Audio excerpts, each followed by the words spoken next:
Welcome to the Intercut Weekly Must Watch, where we wade our way through the latest in theaters, streaming, and on demand. I am your co-host, Zachary Shevich, and joining me, he loves tables. It's Arturo Zurita. Zach, you can't forget The VR. tables. You're forgetting one right now. We added the streaming to begin with, right? That wasn't what we had back in episodes 1 through 10. We're going to have VR next. We're going to have video games next. Yeah, I mean, I we do already have video dropped the games in this virtual. one, so. Yeah, true. There's too many mediums out there to keep track of, but we're doing our best here on Intercut, breaking down whatever is worthy of our attention. We're getting into these weekly must-watches now, every Monday at 3 p.m., so people can follow along live on YouTube with us and let us know what they've been watching, and you know, ask us what we think about our reviews during our reviews. You know, chime in with your analysis too. So hopefully you're able to catch up with us live. If not, later in the week. We're going to talk about a lot of stuff today, but, you know, there's plenty of stuff in the world of movies and plenty of stuff in the world of TV. Which medium do you want to start out with, Art? Theaters open? Theaters are open. A-list is working.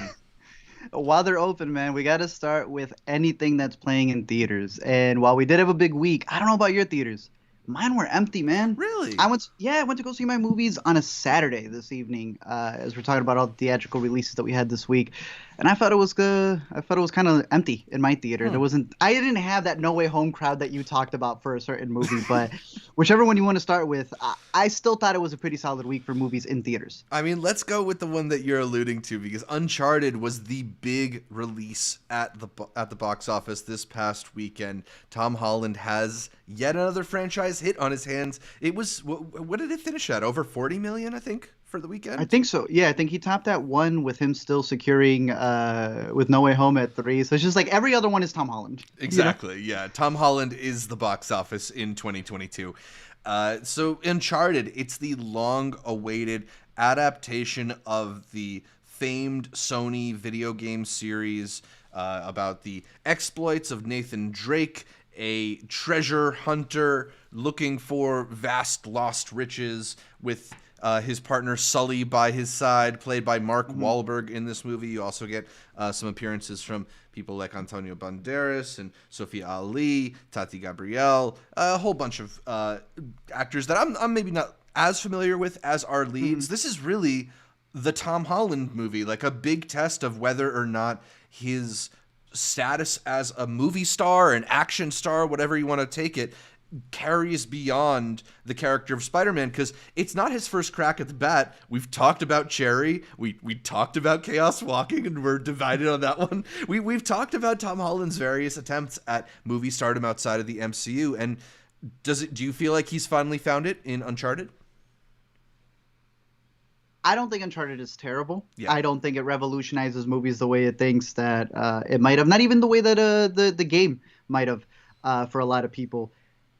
I don't think he's bad in it. I think he's decent in it. I think he makes a really good duo with, I was about to call him Matt Damon, dude, Mark Wahlberg, and having that back and forth and where he's really found his sweet spot in being the apprentice.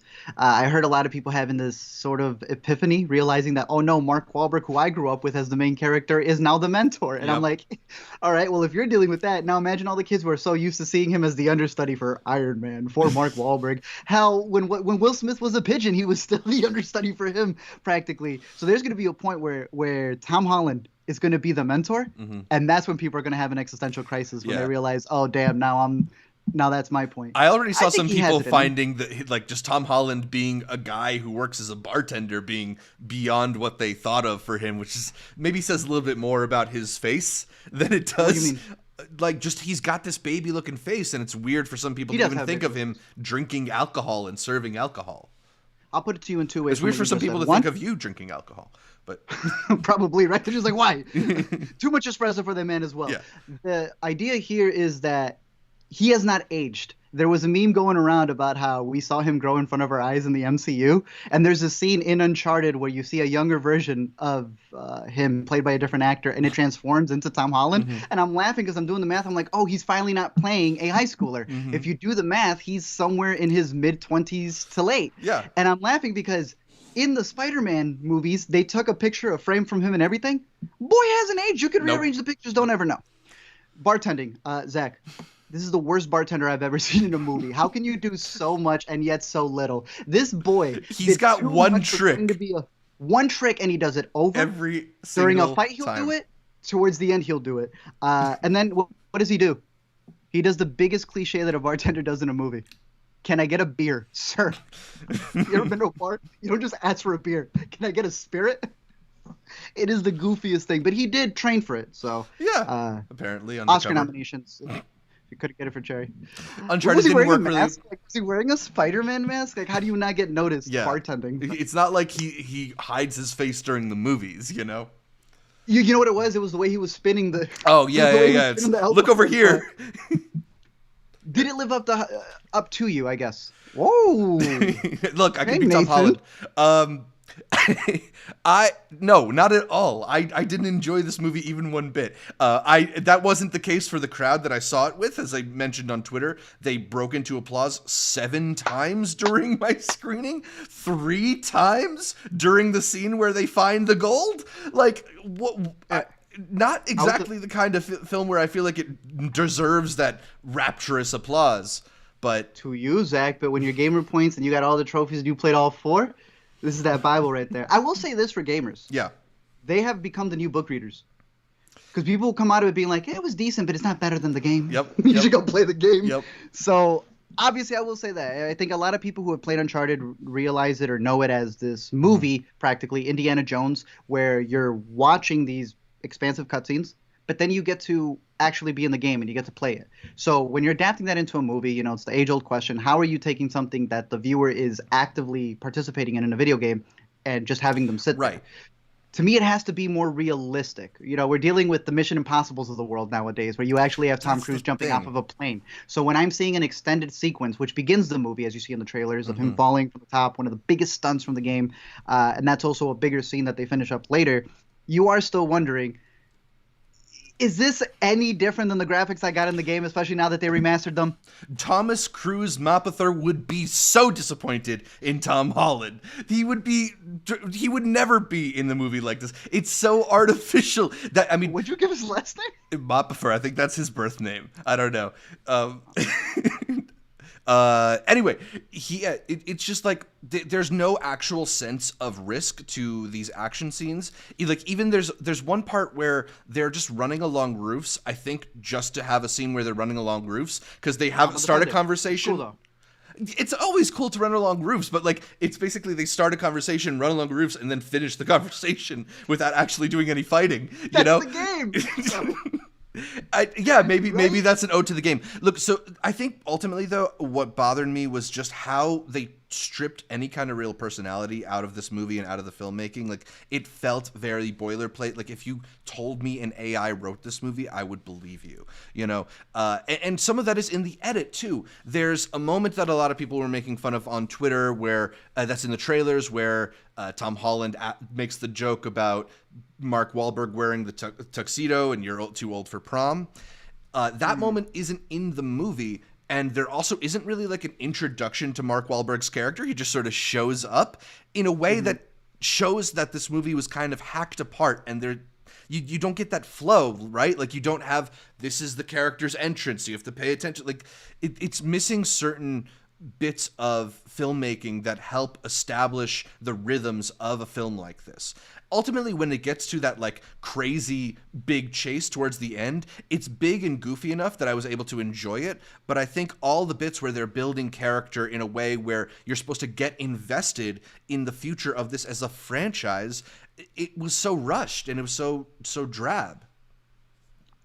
I kind of expected that going in. I think we've gotten accustomed to video game movies. Everything that you say is missing, you're right. They expect you to go play the games. I feel like that's how they're. I mean, did you see the intro? PlayStation Productions. Yep. I thought the thing was going to say PlayStation Pictures. We're just going to adapt everything. I think we've got a Clank movie already. So it's once you have IP, what else can you make it into, right? And I'm at least happy that, for us whose medium is movies, it's still a goal for a video game to have the movie. Yeah.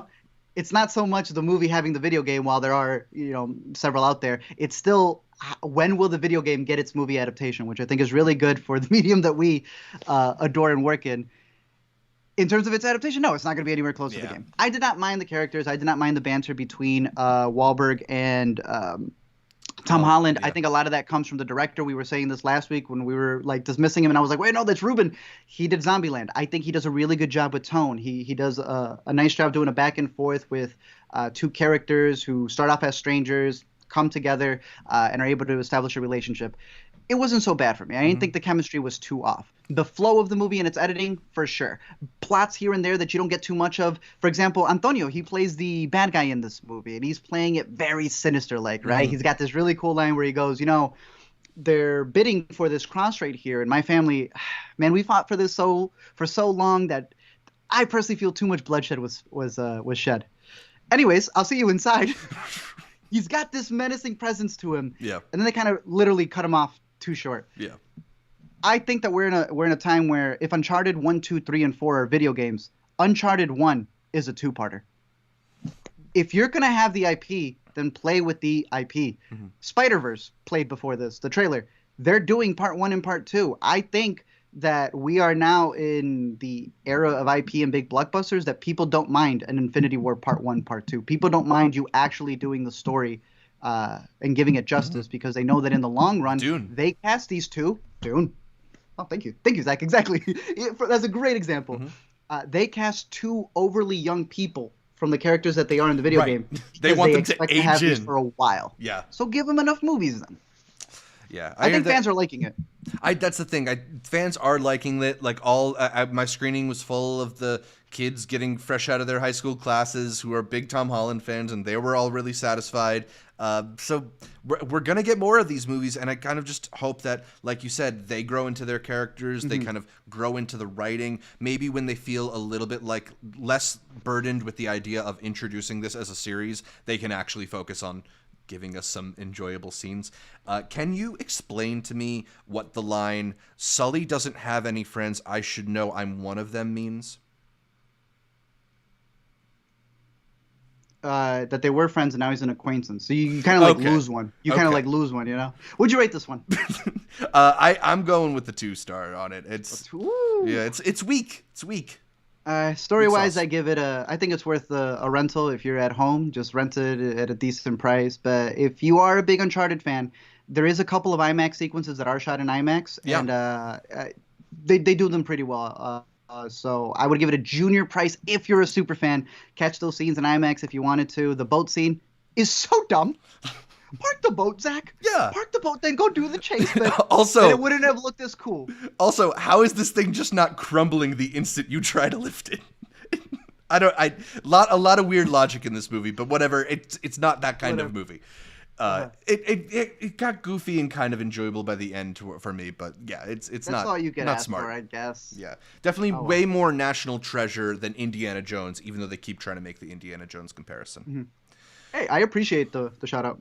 Yeah. Let's move on to Texas Chainsaw Massacre, the other franchise offering of the weekend, doled out on Netflix, only on one screen in New York City. You could see it on the big screen, but you had to be in the know. It literally only had one showing. I don't know if that's some like contractual thing or whatever.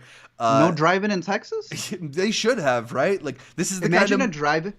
Right? A drive-in in Texas, and then you pay a dude to just go down the aisles. See, that's the thing is, like, if Netflix were more committed to, like, the theatrical experience, this would be a kind of fun movie that might have done some good box office, but they just want people to watch it on Netflix and forget about it by the end of the weekend. You love the metaphor. Yeah, the central metaphor is just really powerful. It really spoke to me. Okay, so this is a sequel to the original? Like, I can never really understand what they're Yes. doing with the chronology of these things. So we have about 10 Texas Chainsaw Massacre movies, with the first one being one, as you know, like Halloween, like all of our favorite slashers, it was just a group of filmmakers making a movie. Becomes a big franchise, and then like Halloween, they restarted it. One of my favorite remakes is the '03 Jessica Biel one. They had the remake and a prequel. Then Alexandra Daddario had her remake and a prequel. So now that we have our remake sequel, expect the prequel, I guess, to appear. If all of that's confusing, it's because it doesn't matter to them either. All they want you to do is watch the first one and watch this one, because you're following a group of kids who end up in these fields in Texas only to come across Leatherface, the chainsaw wielding dude who you don't know very little about, but he's supposed to represent all of the fear in America. But the only reason you need to see the first, because one, it's really good, it's on Showtime, it's on Shudder, check it out, I'm a big fan of the franchise, is that you do have a returning character. Who's already returned, Zach. The actress has already come back from previous franchises, not just as a cameo, as her character, Sally, already. She's passed. This is a new actress who's not even the original. Oh, wait, really? And man, were they trying... It's not her. Why? It's a completely different actress. Zach, because they saw Halloween 2018 That's the thing. and said, let me do that, Zach. We're in this weird period where it's like, oh, we need an old woman to come and beat this slasher villain up. Like, what? You know, I got to give respect to the last Scream movie that I didn't really like. It kind of broke that down, saying that everyone's going to do the same thing. Fede, who's the producer, who's done Don't Breathe and Evil Dead, he produced this movie, and that's been his thing. No one brings up Halloween 2018, but he does. He's like, you know, what makes it different from Halloween? It's like, no one brought that up, bro.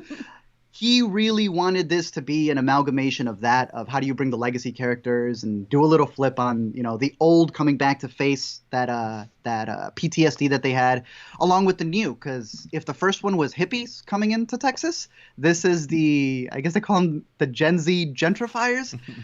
For a movie where the director says there's no message, damn, could you compile a 10-minute montage of all of the cringiest just one-liners that they have, from accusing somebody of wasting too much gas while they're also pumping theirs as well, as it's a commercial for an electronic car, to all of the stuff that they're trying to say when they get to this abandoned town. This group of kids, they're trying to create a restaurant in the middle of nowhere. Or like a community? I thought it was like a commune. Yeah, they're in Austin. They live in Austin, but they want to go outside of Austin and create another Austin. Yeah. Texas Chainsaw versus gentrification is what they were going for here. The movie's got the kills. That's the thing. It has to be one of the dumbest stories. These dudes saw school. They saw mass shootings, saw the word mass in massacre, and said, is there a metaphor there? There is nothing. This is a movie that says a lot without saying a damn thing.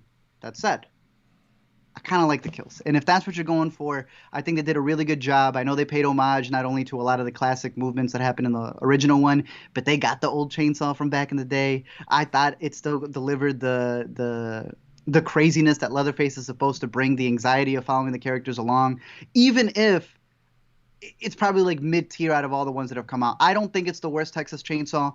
I don't think it's the best. I'm hoping that at least bare minimum it allows people to go watch the other ones if they care for them, because it's a really creepy tale, especially when you realize what it's inspired by.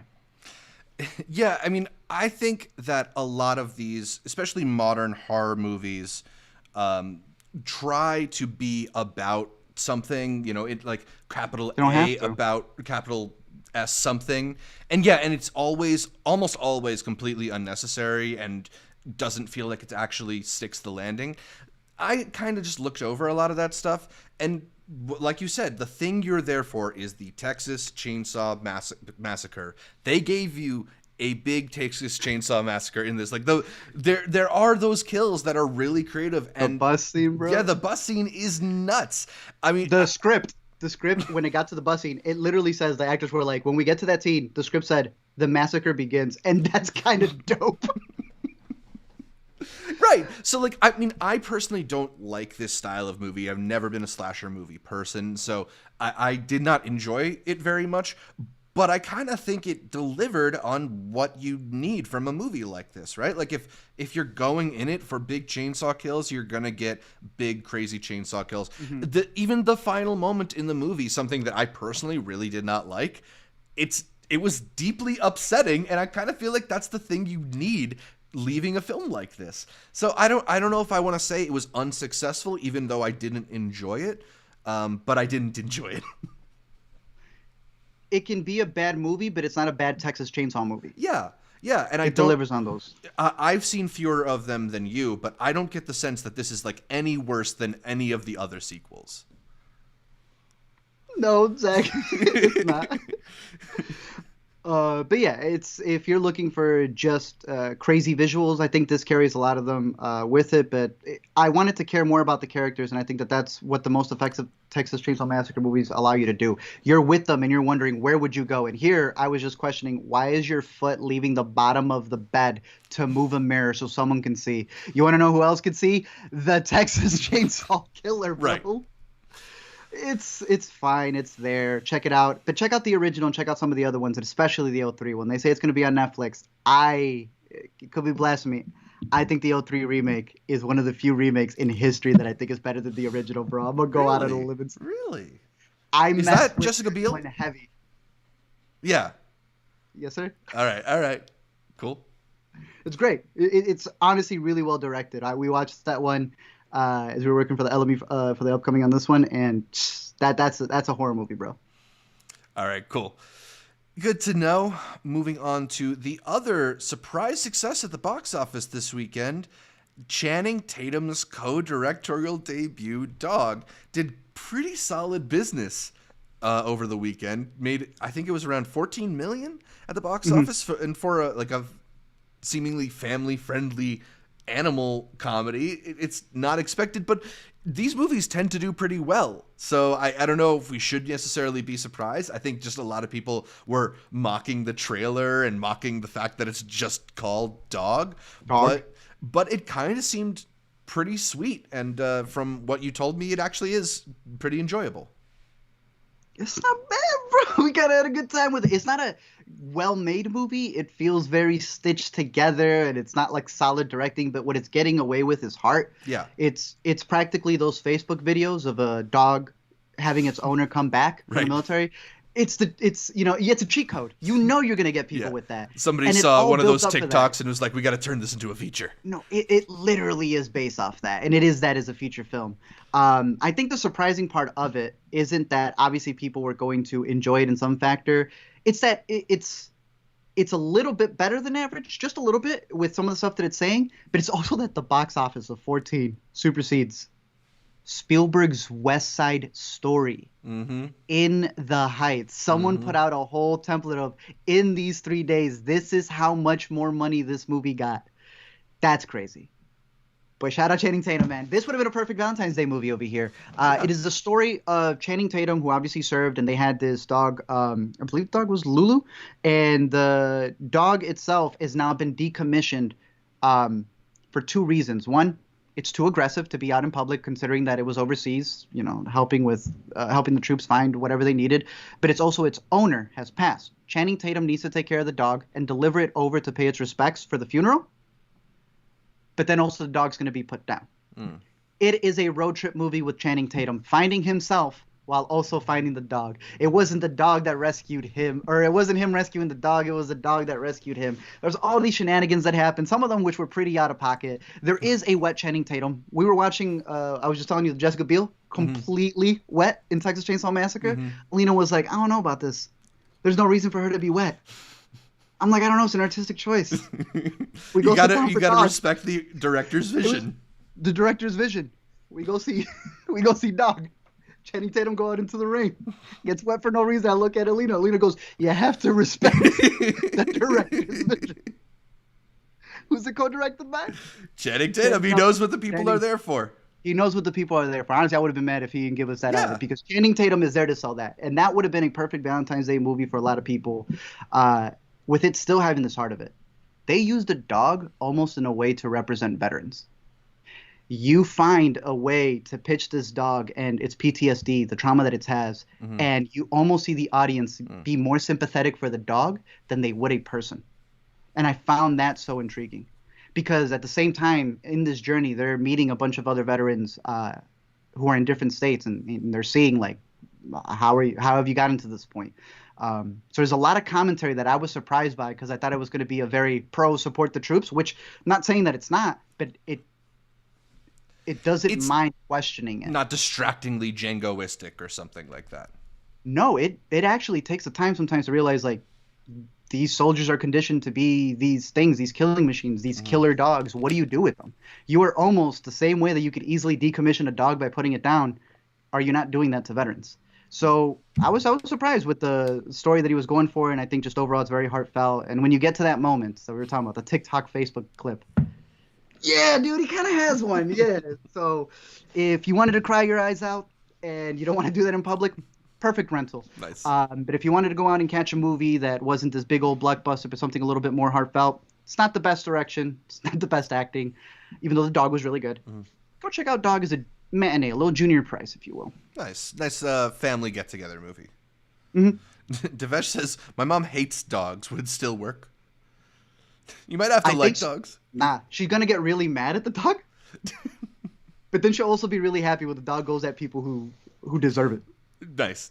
All right. One more movie to hit from this weekend. Not that it's the newest release. It's been expanding and actually had a pretty good weekend at the box office, getting over 1 million from only a couple hundred theaters. Worst Person in the World, somewhat newly Oscar nominated. The awesome film from Joachim Trier. I previously was only able to catch a digital screening of it, so I got the chance to see it on the big screen this weekend. Took a few friends who weren't ready for how sad that movie gets in the second half, but it's okay. We all cried together and talked about it afterwards and hugged. It was nice. I just want to give it another shout since it is now starting to expand into more theaters, so maybe it's going to be near you. I don't know the situation internationally, but it's making its way out there into the world. They're trying to get people to see it before the Oscars.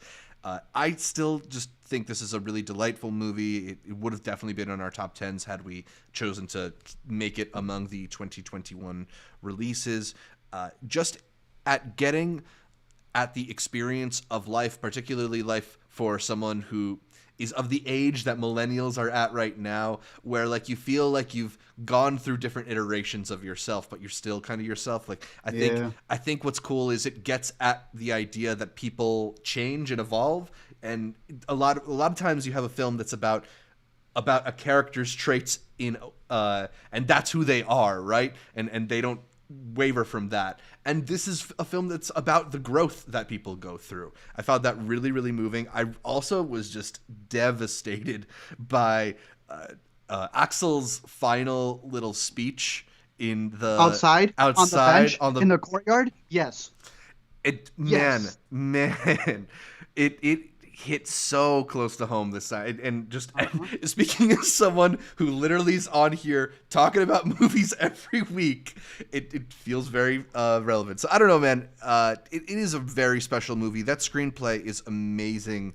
I'm hoping it has a shot at winning that Oscar, because it really is a brilliantly written film.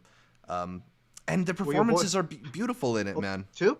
They should have gotten some noms for that. And honestly, it was the most exciting reaction that we had out of the Oscar nomination announcements. And considering that your boy for LP been doing too much press for that, let's go Worst Person. 2 thumbs up for this one. If you get the chance to catch it, please do. I've seen people meme this on Twitter, but even then, it's that movie where they meme, but they can't help but like it. Absolutely. It's like the people who love complaining about Euphoria every week by tuning in and watching the entire episode so they could be a part of the discussion. Worst Person is that movie. If you watch it and you don't really feel it, it's not that it's smarter than you. I hope you get to revisit it in 5 years' time, because it really is that movie that helps you look back at you. And I mean, maybe it's the title being called The Worst Person in the World. I remember when we were screening it at festivals last year, we went into it thinking it was going to be something a little different. And a little quirkier.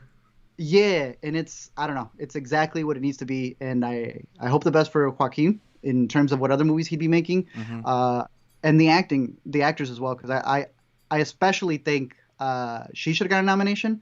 Renata, I believe is her name. Renata, yeah.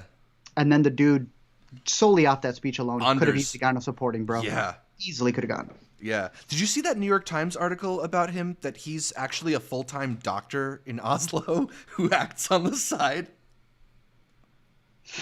No. Yeah. So if that performance wasn't enough to blow you away, it's also not being done by a full-time actor. Not just a full-time actor, a doctor. Yeah.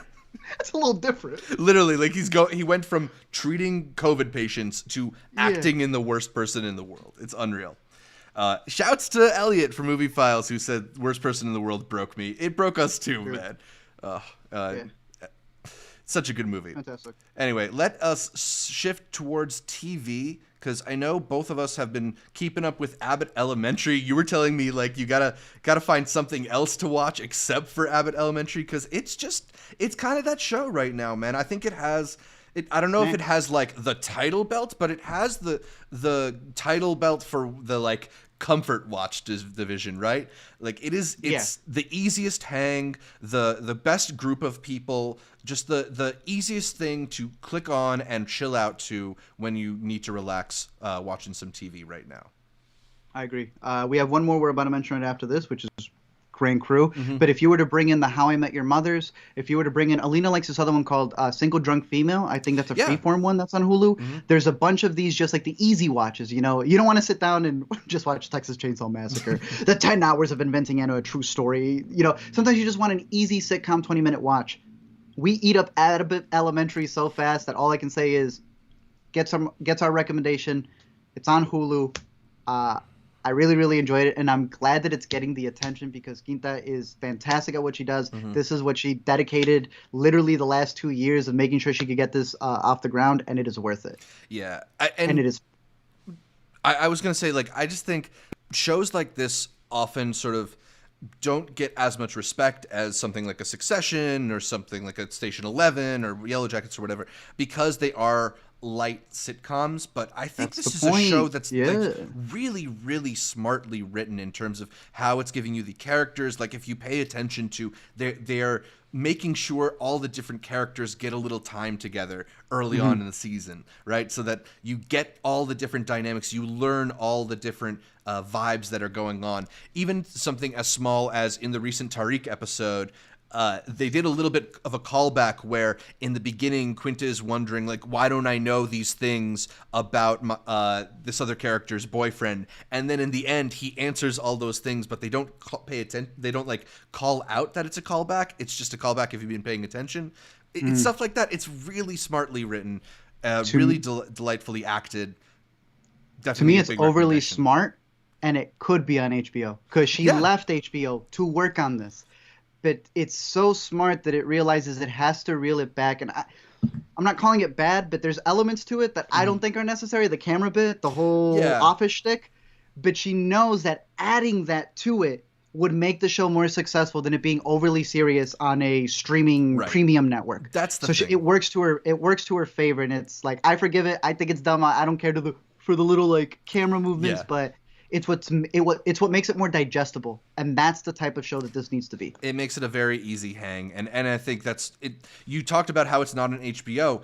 It's very hard to get a show on network TV and be this buzzy, and I think it speaks to just how well done this is. But Abbott Elementary versus the Euphoria High School, we demanded. Exactly. But speaking of shows that are doing the network TV thing and actually being pretty successful at it, Grand Crew is another really chill hang. I've been really enjoying this one. I've been eating it up. This is a new show from I just lost his name, but he was a writer on Insecure. I have it right here. Phil Augusta Jackson is the showrunner of the show, and he was on Insecure. He's picking up some of lessons from Issa Rae and developed this kind of fun show about a group of young professionals in LA who just get together and they drink wine and talk to each other through their different romantic foibles. I think you mentioned it earlier, but I think this show has everything that How I Met Your Father wishes it had. It has the delightful gang of friends who get together over drinks. It has the like relatable ups and downs of romantic life and married life and dealing with potential romantic interests. It just has this feel for what it's like to be kind of a young adult navigating yourself through the world, but also like in being able to cut loose a little in moments. It's really fun, and this is my new obsession recently to put it on. I'm really glad that you've been enjoying it too. We literally binged I think 5 to 6 episodes. I think there's 7 all last night while we were making something to eat.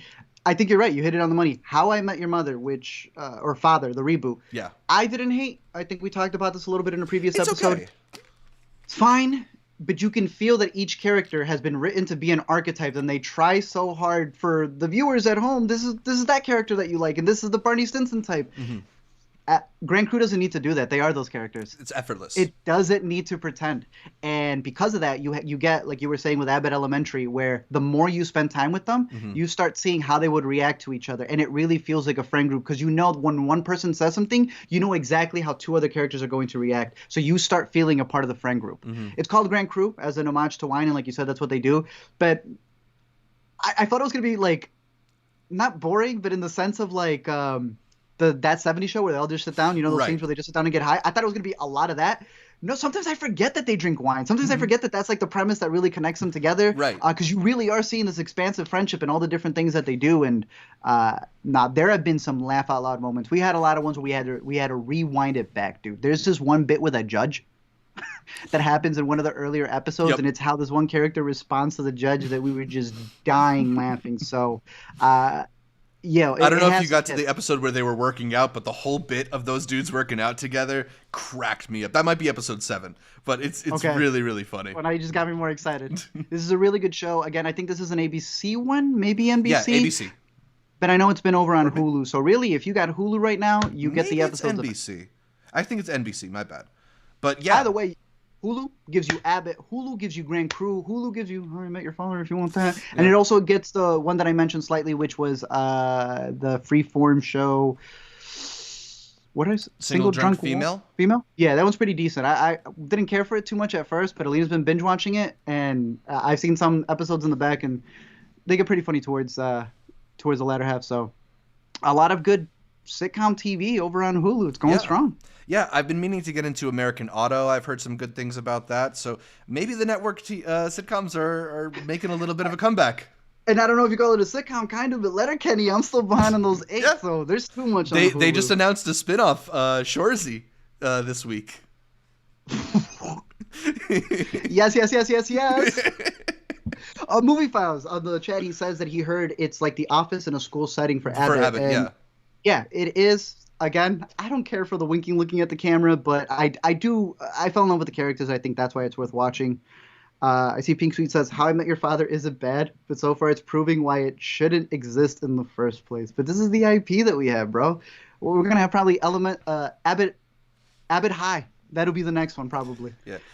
Speaking of How I Met Your Father, just to go a little bit off of the reviews for a second, Hulu actually just picked that up for a second season, and not just a second season, a 20-episode second season. So they are in for the long haul on that show. I guess, like you said, they're cashing in on the IP. Better to use it than not use it. But I don't know. I'm hoping they kind of find their feet, given that they have that much runway to work with. Sitcoms tend to... We don't mind the cast. Yeah, I like the cast. Fine. Sitcoms tend to get better as they go along, but I don't know if it's necessarily earned that order 20? yet. Yeah. Well, I'm cool with the... Get a season 2, 3, 4, 5. Right.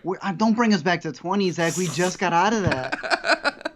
You don't like the long hang seasons? No. Yeah, I'm just sitting here waiting for the Grand Crew season 2 renewal, because I don't think they got that yet. Oh, okay. Let's hope. What else we got? Let's hope. I don't know if you've caught the second season of Space Force yet. I talked about it a little bit on last week's episode. I was able to watch all 7 episodes of the second season, and I'm pleased to report that I think it's gotten a lot better in its second season. It might be a little bit too little too late. I don't know if they're going to bring it back for season 3, but they smartly tried to make the show, speaking of The Office, a little bit more like The Office, in that it's not so much all these different storylines that take themselves in tangential paths. Like in the first 3 episodes of this season, all the main characters spent more time in a room all together than they had in the previous whole first season, right? Like, Sheesh. they're just having these very funny people sit opposite one another and deliver lines at each other. The thing that you want from a comedy, right? I think it's gotten down, it's simplified itself, it's made itself more about the personalities and the interplay between the people. I thought Ben Schwartz was extremely funny on this season. Even Steve Carell's character made a little bit more sense to me in season 2. So it's kind of gotten to the point where I feel like I would actually look forward to this returning for a 3rd season, which is not something I really felt finishing that first season. I think they improved a lot. I'll take your word for it, but I ain't got time to watch 10 hours of Steve Carell in a room with other people. But only half-hour episodes. I ain't hate one. I ain't got the 5 hours hanging around. Only 7 episodes. Oh. Yeah, I don't know. I enjoyed it, but it feels a little bit like they're trying to get rid of the show, just to sort of quietly dust it off or dust it off to the side. I don't know. Okay. Did you catch any of Netflix's latest #1 trending show, Inventing Anna? Yeah, we talked about it last week. Did we? How far in did you get to? I got halfway through, and then went on Hulu, and Hulu started pushing their 2020 special on Anna. And then everywhere that I went, they were just pushing that. I was like, okay, clearly whatever's on the #1 for Netflix, we're all going to push. Her accent is boonk, bro. After I've now seen what she actually speaks. Right? How can you give an incredible and yet how is it an Emmy and Razzie worthy performance at the same time? I don't think the way she acts is bad, but the way that she has decided to come up with this Tommy Wiseau accent has to be the worst thing. Caitlin said Tommy Wiseau also. It is ridiculous. It is so disgusting. It's what I said to you last week, bro. It is bad. Yeah, it's so and weird. And the production is garbage.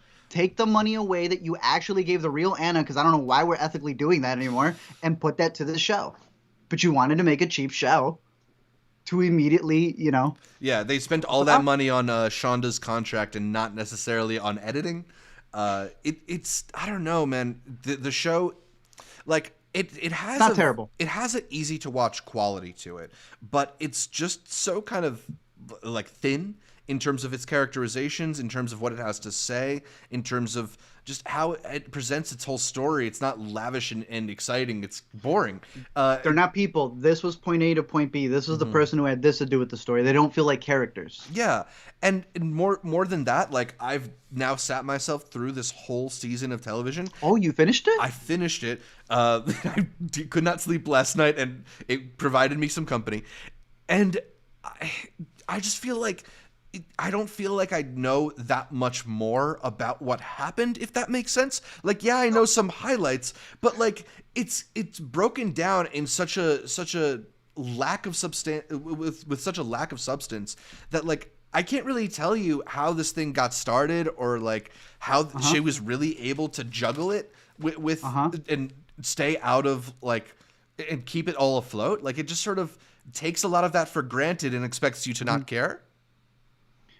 You know what Anna wants you to know, Zach. How about that? Right. You know exactly what she got for I think it was $300,000 for 4 years from Netflix. Bro, she had Ted Sarandos like this. This is how we're going to tell the story, and we're going to do it like this. It is crazy, dude. She is out there doing a press run, and part of that press run includes a #1 Netflix original series from Shonda Rhimes, the biggest producer out there.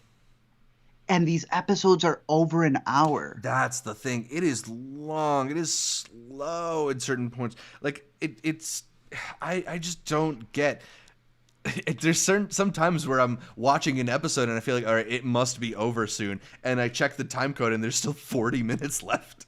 It's ridiculous, man. I don't know, man. It's easy background watching, but it's just so... And people eat this up. It's the crime story that they want, and it's this irony of us not wanting to give people like that attention, yet wanting to give them attention because we're intrigued by them, and people like Anna know that. Can we talk about that for a second? Because this is this thing that's happening in these ripped from the headline stories where everybody goes into the show thinking, oh, Anna's this guilty character, and then the show decides to say, no, we're all guilty, don't you think? And I just want to say, no, We're all she is faking it, aren't guilty. we? Anna is guilty. I'm just a Netflix subscriber. Don't point this back around on me. I didn't decide to pay Anna Delvey. That was Ted Sarandos. How many times has Netflix done this, bro? I care a lot. I know I hate that movie. I actually like a lot of that movie. But then I go like, what are you doing to stop these elderly people who are being abused? I got a life, bro. I'm not campaigning a movie to get an Oscar. That's what I'm not doing. So yeah, that's what this is again. Yeah, and it's like the creators are trying to find a way to absolve themselves from the guilt of like exploiting a real life situation or something. Isn't that every Netflix series from Cheer down to Tiger King? Right, like just as a creator, just have some guts and be like, if I'm gonna tell this story, I feel like I should tell it. Like I don't want this half-assed apology hidden inside your story anymore. Bullshit. Yes. Yeah. Amen. Amen. Amen. All of it, bro. All right, so that is what we've been watching. It's fine, though. It's fine. It's fine. It's fine. It is totally fine to watch in the background.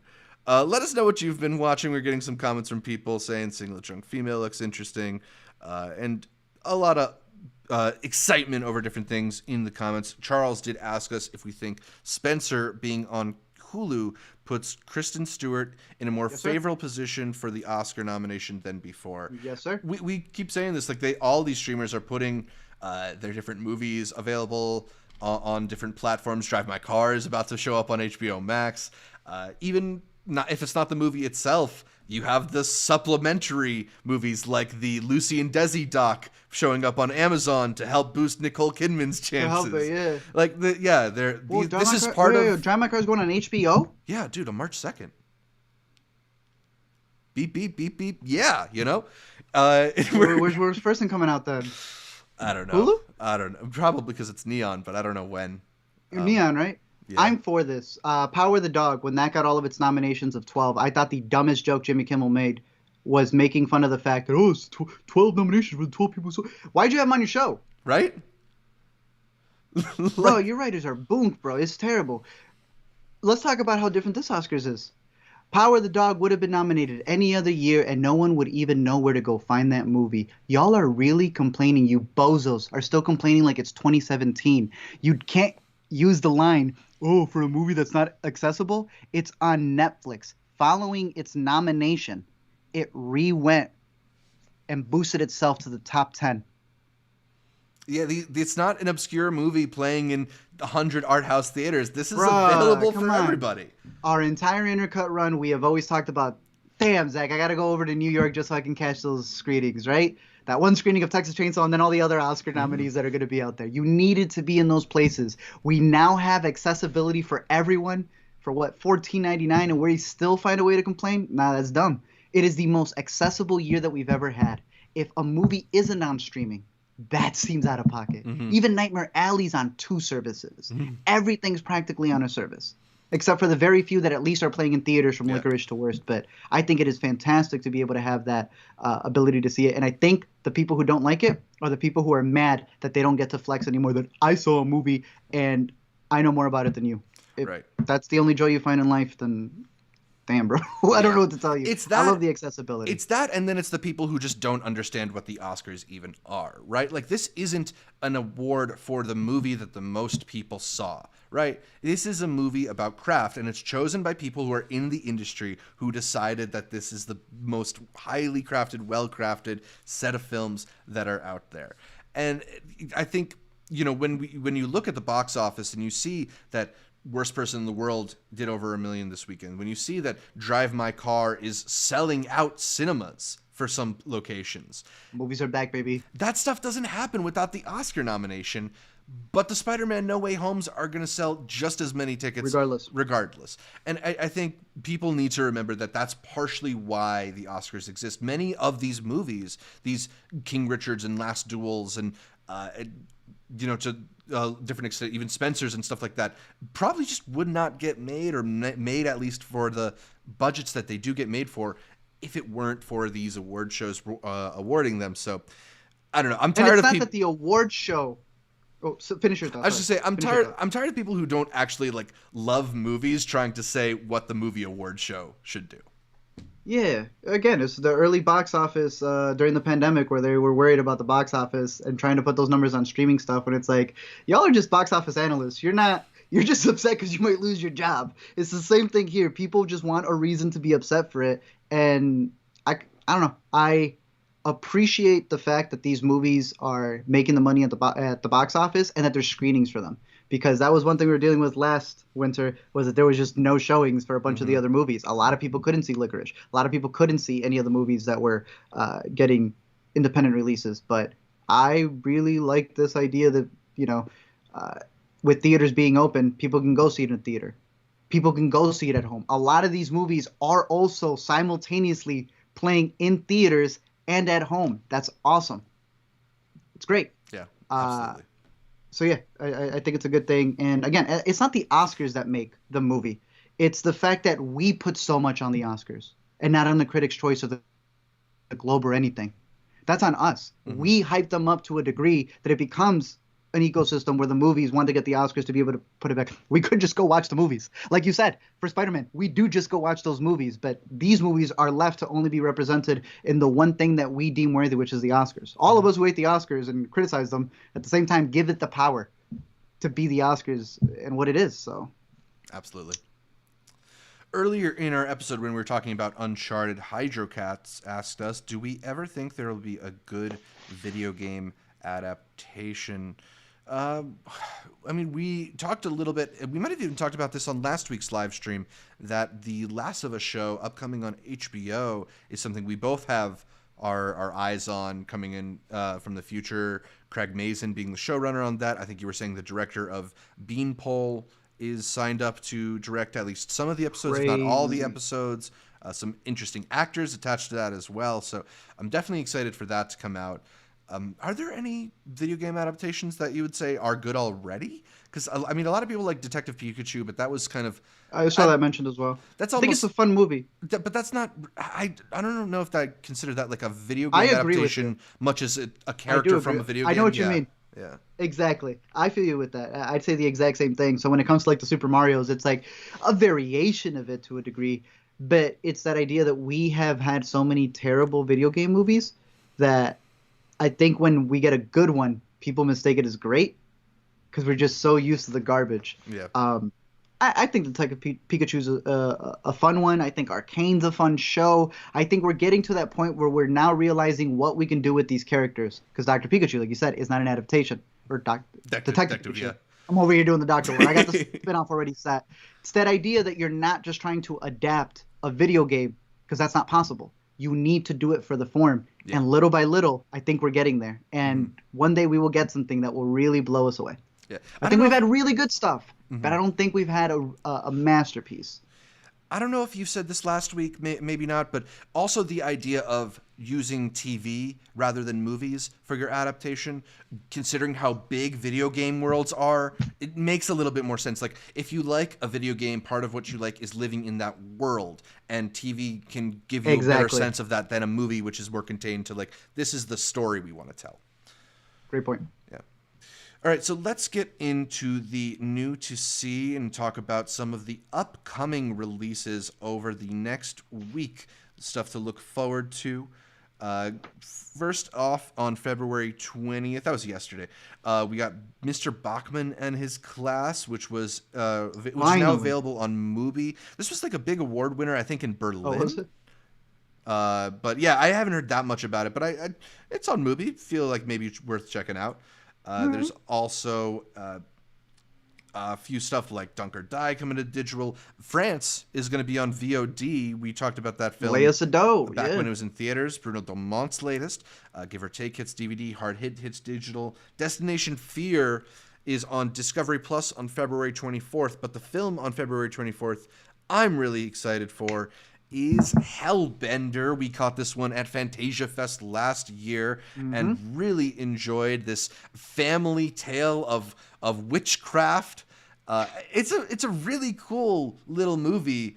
You might see some of the gaps in their budget, but I think it still does a really great job at giving you a sense of atmosphere. And even though the first half to me was like a really fun hang, it does give you that witchy sense of dread and scares in the latter half. I would highly, highly recommend Hellbender. This is definitely one of my picks for the week.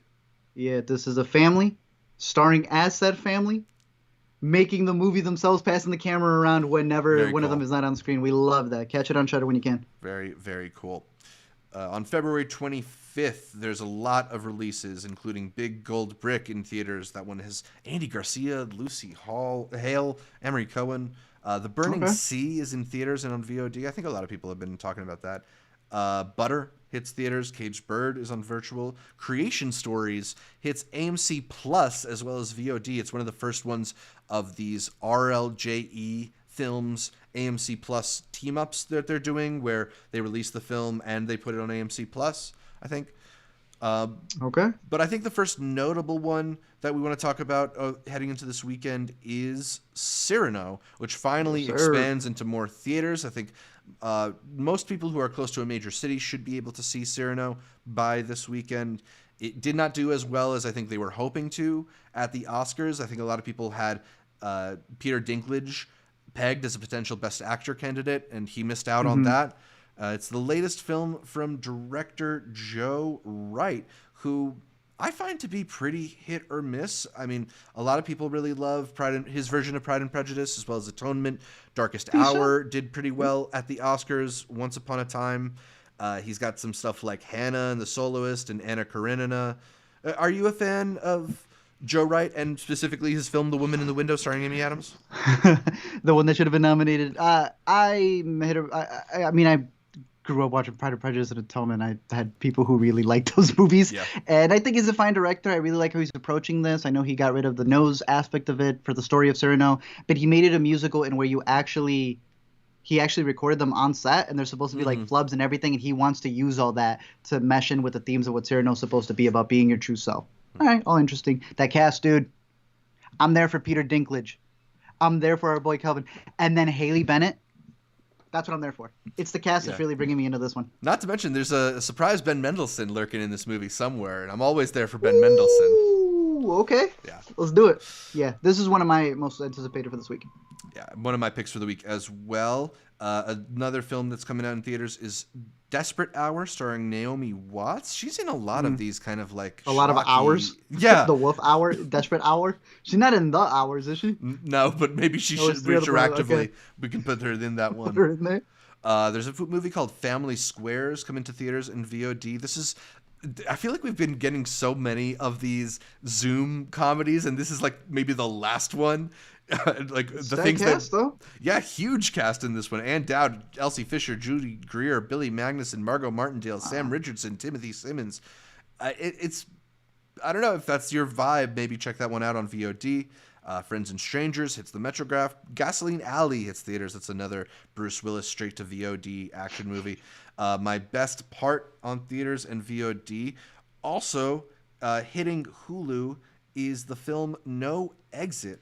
This one is about a group that gets stranded at an isolated rest stop along the highway when one of them discovers a kidnapped body in the van outside. A tense thriller, horror, mix-up of genres. We are embargoed from talking about this one, but we will bring it up next week, right? It's one of those 20th Century Fox movies that should have been a theatrical push, but now it's being sold to Hulu, so they make this big deal because it's a theater movie, and you got to be really careful because it's not going to be available on Hulu and just sitting there like every other movie. It's a shame. They're really dumping all those 20th Century movies. I didn't get to see it because I knocked out because of the embargo. I mean, did you sign up to the debut? As you know, you got to do the debut, and you got to log in through your phone to log into the app to get the authenticator, and then you got to authenticate in there. And then once you log in, you forgot to sign, so then you have to re-sign into the browser to then authenticate and then be able to sign it off, and then make sure that no one's in your house who lives, breathes, or can see. And then beyond that, after you've initialed and signed the document saying you're not going to break embargo, they still put your name across the entire screen in a watermark. The most beautiful thing from debut. Really adds to the horror. What location is this? What location is the AZ Reviews?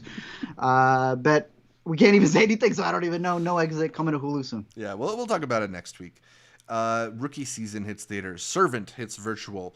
Another movie that we talked about last week, Strawberry Mansion. It was in theaters last weekend, and it is on VOD this weekend. A creative movie with a lot of vision that you liked a bit more than I did. Mm-hmm. Yeah.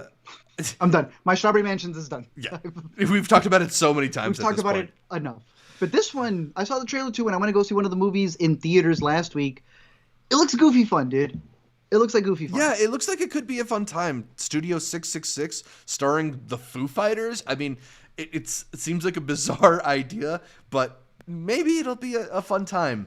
It's directed by B.J. McDonnell and stars all the guys from the band, as well as some recognizable actors like Will Forte, Jenna Ortega, Jeff Garlin, Whitney Cummings. Yeah, we just got our screener for this one, so we'll report back. Oh, damn, okay. We'll report back next weekend. Because I think the Metallica one is the only one I can think of where they kind of have this narrative about their concert, and this is them making their 10th studio album or something, and then he gets possessed. I don't know. I like the band. I like Foo Fighters, so I'm there for it. And then also coming out this weekend on Netflix is Vikings Valhalla. I think this is a spinoff of the Stars Vikings show that like basically every bro in my life told me to watch at some point or another. So a lot of people like it. I hope Vikings is better, bro, because I caught the first episode and I thought that Netflix cut that Stars budget, bro. It was. I've only seen one episode, and I don't have the backstory. But this is one where I can't remember if it was a prequel or it's so much afterwards. It's kind of like the Game of Thrones one that's coming up, that it's so far removed from your favorite characters. So it's like, just know that it's the world. Right. No way anyone survived 1,000 years. Exactly. It's the vibe, but it's not the characters. It's the IP. So if you're into it, you got 10 hours coming out this weekend. Yeah.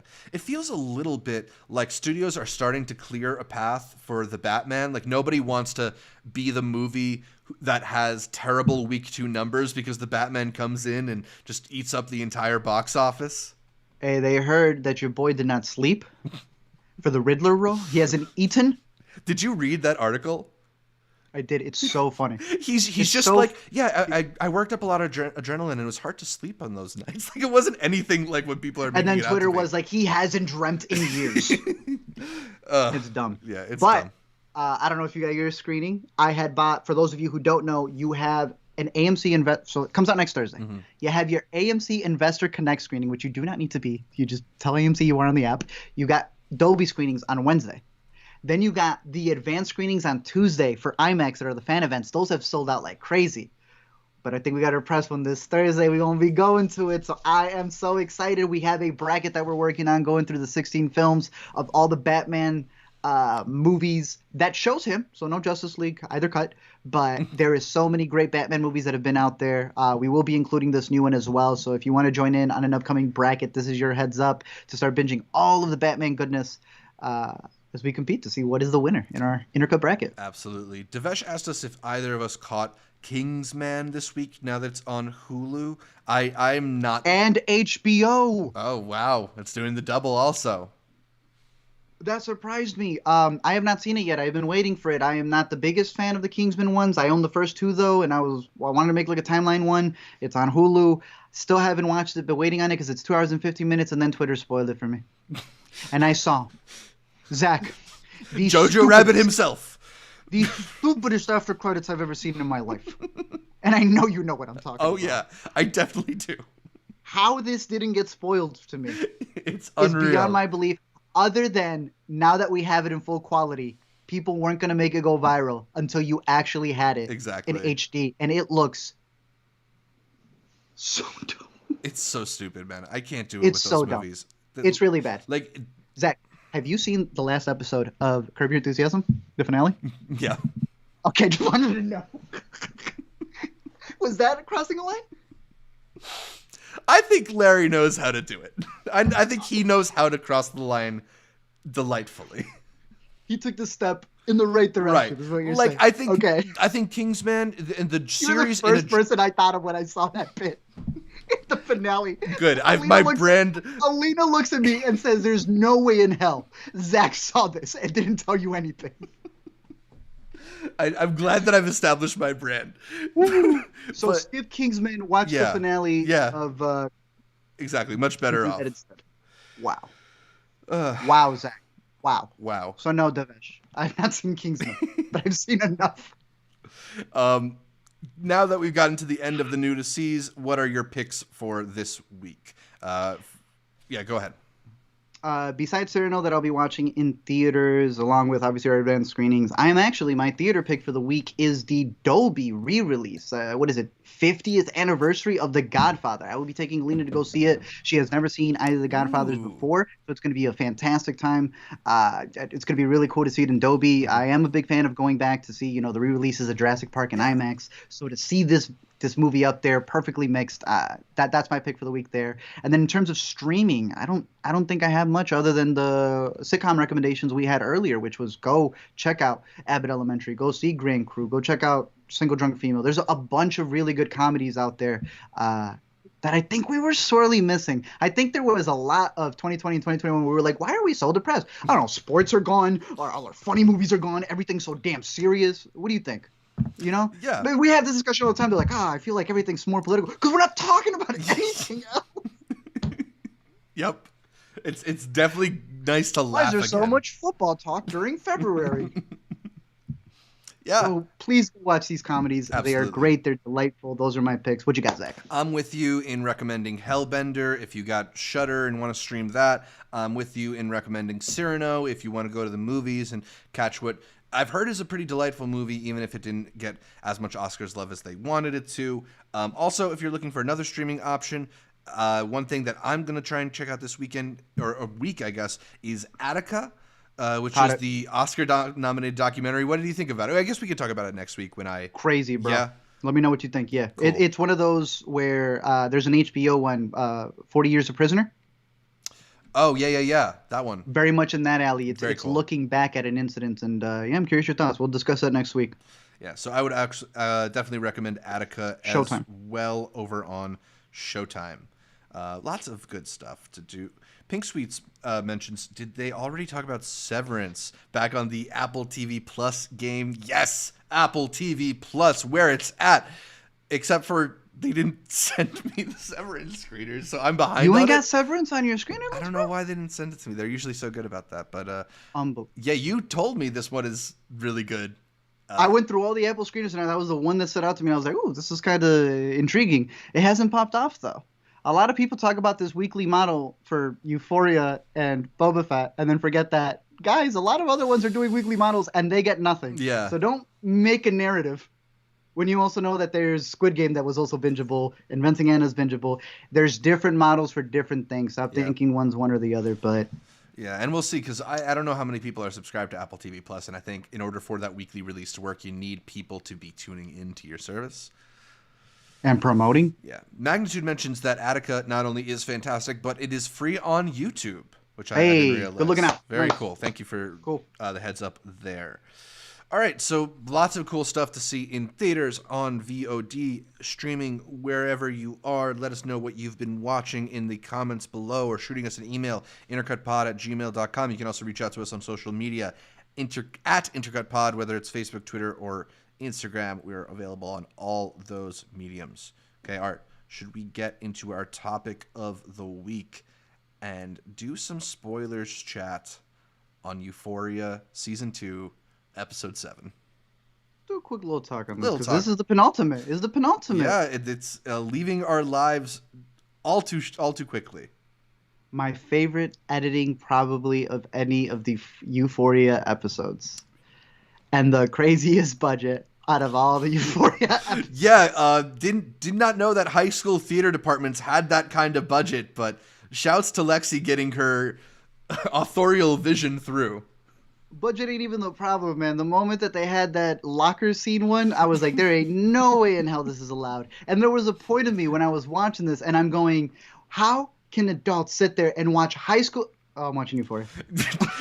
I got trouble in high school for having the word ass in a play that I directed. Like, that is not an issue at the Euphoria high school. Completely different time, Zach. This time, if opioids are not in your play, I don't think they're fun to get at the school. I will say this, since we're in spoilers. This is the episode where everyone realized that she's Judd Apatow's daughter. I think this woman has been dealing with some nepotism. She's cool though. Don't be a loser and try to. We know the nepotism talk. There's several people who deserve the nepotism talk. Guess who doesn't? When you didn't realize she had nepotism and you had no problem with her. Right. The moment you figure it out, then that's not a problem. Say Emily in Paris. You've never liked Lily Collins. The moment you realize who her father is, then you can go, oh, it all makes sense now. It's a pretty face. I like her. I think she's fine. Yeah. I think she's good. I mean, it's not like her mom isn't an actress, that her dad isn't a director, and she hasn't been in these projects, or that she's taking a role from somebody else who doesn't deserve it. She plays this character perfectly, and she's hosting her play, her version of, I think she called it Our Lives, and I've realized her and the dude who dated Kat. I don't know his name. Connor is the character, I think? I'm not sure. Yeah, and in the play, he ends up playing several different characters in the play for her. These two are Sam Levinson. They've literally cut this boy's hair to look just like Sam in the behind the scenes, and I realized these two are Sam Levinson in the show. Sam and Ashley Levinson, maybe? Probably, because as you know, Euphoria, as he told us in his maybe, probably, but he vented. What am I calling him? What's his name? His name's Sam, no? Yeah. From Euphoria? The Netflix one that he had. That I know you. Shoot. Malcolm and Marie. Yes. Is him venting that he had a very successful show because he used someone's story. Well, look who you have now. A director who's directing your play with nobody knowing that it's the story of their lives, which I find kind of goofy. Like, y'all didn't know she was putting on this entire production? Does that say more about your friendship with her, that you didn't even realize this was happening? Mind you, she didn't realize Rue was getting on the hardest drugs possible without doing anything, but there's a point where she looks at, I think, the actress who's playing her sister, and she gives her a note, and she starts crying. She goes, "It's a directorial note. Just take it and don't make a big deal." On the week that all the drama between Sam and Ferreira has come out, I found it funny. He's really just putting himself on this I guess, pedestal as these two characters and just telling you straight out, hey, I'm telling you the story and I love the theater is what he says. So it's definitely a fun episode. It's definitely a big flex on their part, kind of being like, look at what we can do. We can do this meta narrative that weaves in and out of the story and connects all the characters and play with all the things that you know that I know you're making fun of about the show. He is really leaning into it with this episode. I did think that it was pretty entertainingly put together, even if there are parts that I maybe was just like, I find, we've talked about it before, like, I think the elements of Euphoria that don't feel like reality do feel like heightened reality, right? He says it, yeah. Yeah, but like, this is the one time that I felt myself being a little bit like, all right, this is a lot. This is a lot happening, and for all of this to be literally broadcast to all of the characters in this world feels like just that. Yes, it's that they've been calling this a heightened sort of looking back on a memory. It's a daze this whole season, but in reality, for one character that works. The moment you have one character in that, and then everyone else is reacting, you have now made it reality in this world.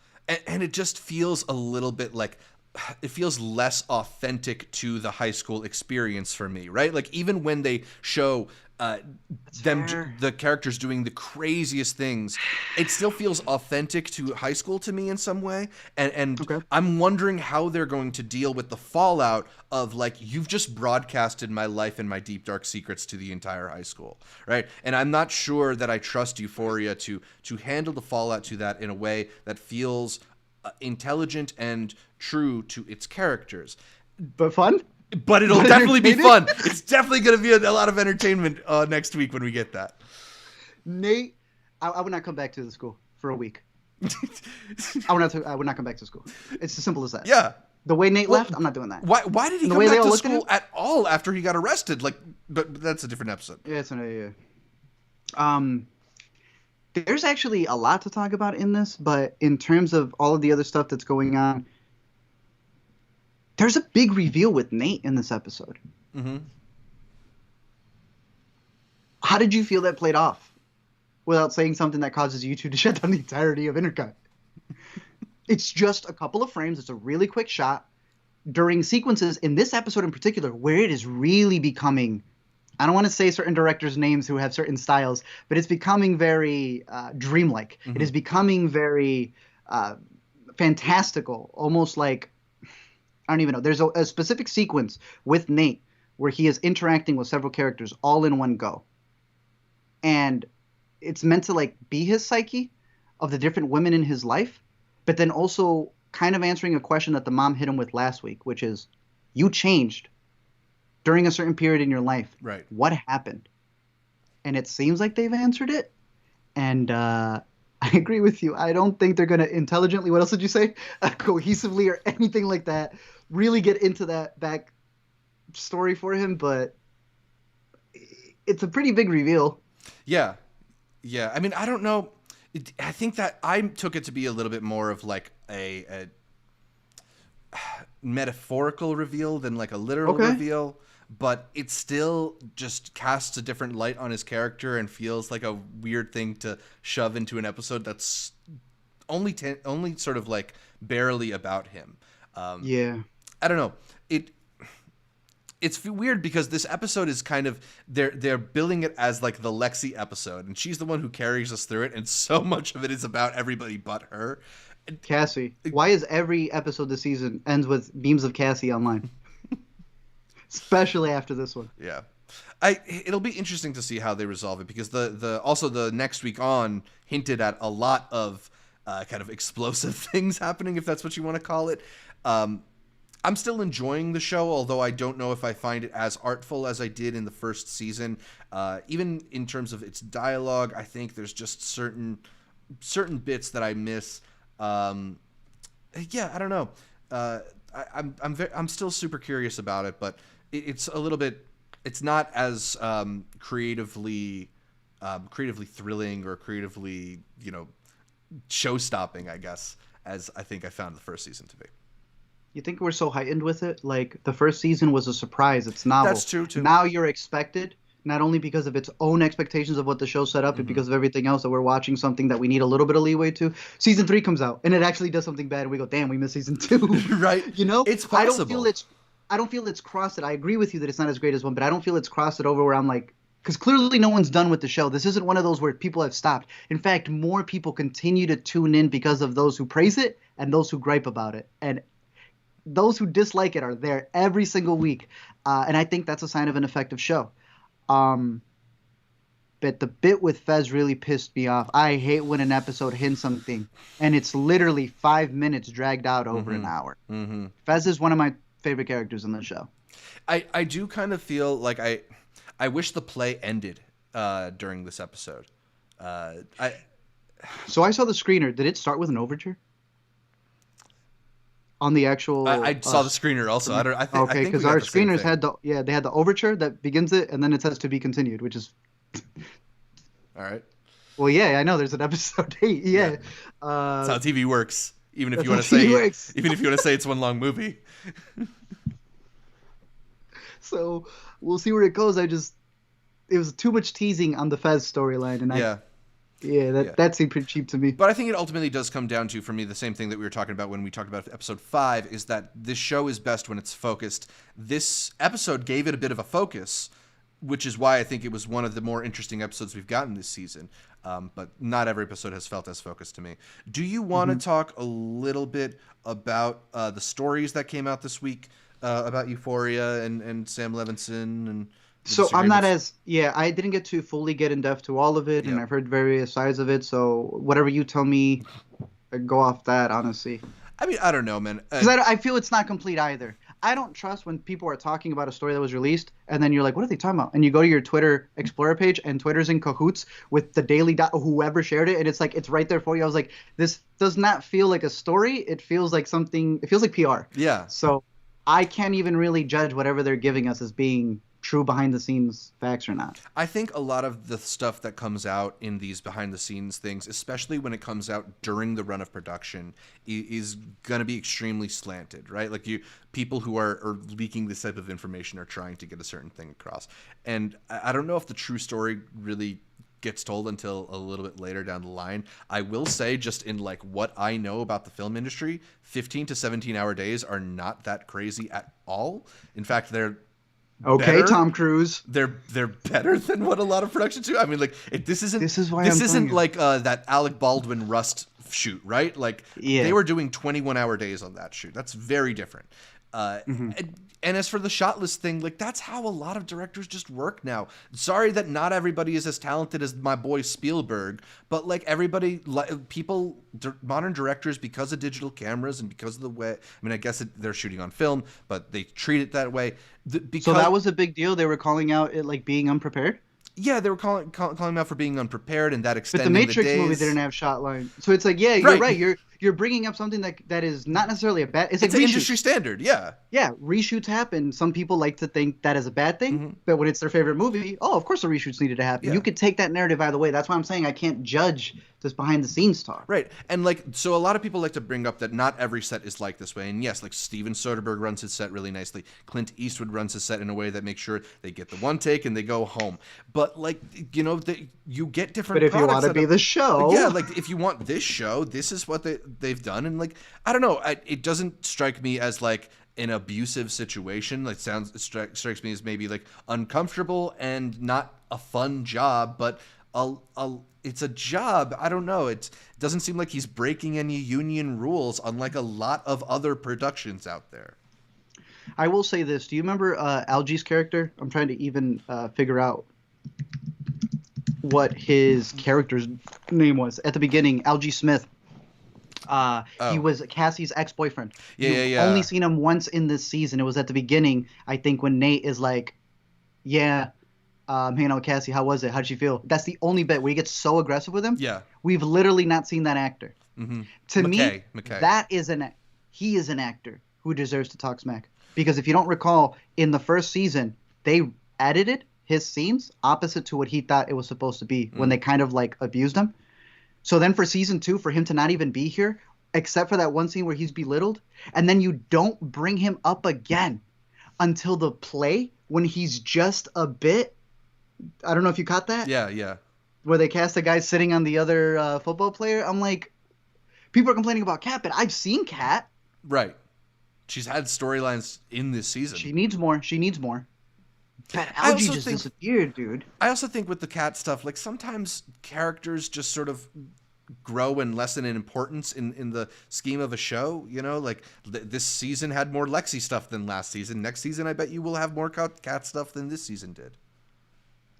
We'll see. I guess we'll see. Is that all? I really like Rue's mom. I've liked Rue's mom, yeah. And I've liked her sister as well. I don't know why I'm blanking on her name since she's been in a wrinkle time. A lot of stuff. She has, actor. Dude, Storm Reed has been killing it this season. Really when she called her out after Rue had relapsed, and then the conversation with the mom this week when she was munching down on that ice cream, bro. We literally opened up our ice cream because of the way she was eating it. But the speech she gave her when she was willing to tell her, if I have 2 daughters, I'm not losing both. Yeah, they have been on one. Good stuff. They have been on one. Yeah, anything happening in Rue's house is next level stuff. And if I may, that one episode where Rue went on her whole spiral, none of that looks like Euphoria TM. There are plenty of shots in Euphoria that if you cut them together, you can get a whole hour of griminess and not this ecstasy that people associate with Euphoria. There is a lot of drama that I think the show is able to deliver. And in Rue's household, I think they really killed it this season with a lot of those conversations. Absolutely, yeah. And that's the storyline to me that has worked the most. And it's funny because it is the most removed from the whole high school drama stuff. But yeah, I thought I saw Kyoto Rue in the comments mentioned that they really like all the scenes with Ali. And yeah, Coleman Domingo is such a great actor and brings so much pathos to this show. But he's so good. I guess we can't just follow Rue, even though it is some of the most interesting stuff on Euphoria. Yeah. But I think that's about it for our wrap up on episode 7. Are there any things that you are hoping we'll see on episode 8, or are you just letting Sam decide for us? Look, episode 8, by the time we get to that, we're going to make that its own video. We kind of have to make it its own video. The Yeah. finale live stream. So if y'all are Yeah. going to catch it, please do so. I'm assuming we might get an early link so that we'll be able to have a bunch of prep that we could do for it. But probably sometime next Monday, we could probably do it too and have an extra little stream so we can talk full spoilers. It be its own thing. Death, I'm sorry. I don't know. We're season 2, bro. So we need a repercussion. I think it's interesting to see what will happen because Euphoria has done a lot with its characters this season and putting them in precarious situations without them facing real consequences, right? Like everybody's okay in terms of where where their characters are right now. And I don't think that the show would make a whole lot of sense for all its characters to be okay by the end of the next episode. So curious to see what kind of how daring they're going to be, if we're going to maybe even not have all the same cast members sit next season. But that's the other thing is, like, sometimes I feel like this is just contractual stuff and they're not going to kill off a character just because it would make dramatic sense, because like nobody wants to see that actor leave the show. So well, I'm excited for it. We'll have a whole discussion for that, but yeah, watch Abbott Elementary. It's a really good show where you're seeing a school that definitely needs at least a fraction of the funding that Lexi had. Yeah, for sure. But I think that's just about going to wrap us up for this week's edition of the Weekly Must Watch on Intercut. Catch more from me, Zach Shevich, by following me on Twitter, Instagram, or Letterboxd at ZShevich. Art, where can people find more from you? You can find me over at LME Explain on Twitter, tweeting about me entering my Dolby screening. You can find me on LME Explain on Letterboxd, logging my Batman screening this Thursday. And you can find me next week on the Intercut podcast. I think we're allowed to. Talking about the Batman, bro. It's here. We're going to do it. The movie Batman season is starting, man. We have so many big movies this year. And it begins this next week. It's still cold outside. It's still cold outside, but summer movie season is starting soon. I was telling Alina that summer movie season used to start on Memorial Day weekend in May. Mm-hmm. Then it became the 10th. Then it was April. And then DC's like, screw it. We're going to go all the way to March. Wow. It's exciting stuff. You can catch every episode of the Intercut podcast on iTunes, SoundCloud, Spotify, or your favorite podcatcher. I like Overcast. And then make sure you subscribe not just to the audio podcast, but to the video feed as well on our YouTube channel, youtube.com/intercutpod, where you can watch our bright smiling faces as we break down the latest in entertainment. Find new episodes of the Intercut podcast's the Intercut Podcast's weekly must-watch live stream, streaming on our YouTube channel every Monday at 3 p.m. Eastern.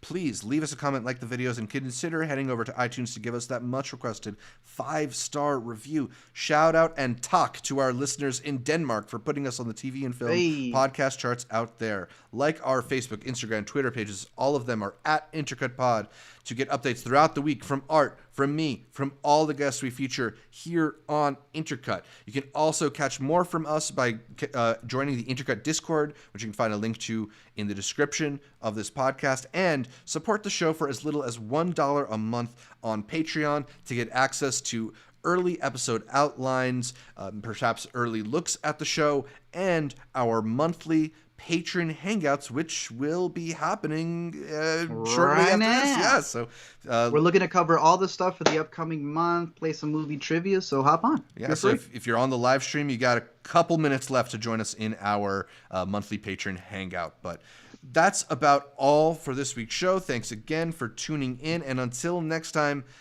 I still don't understand what Lexi's play is actually about, though. Our lives.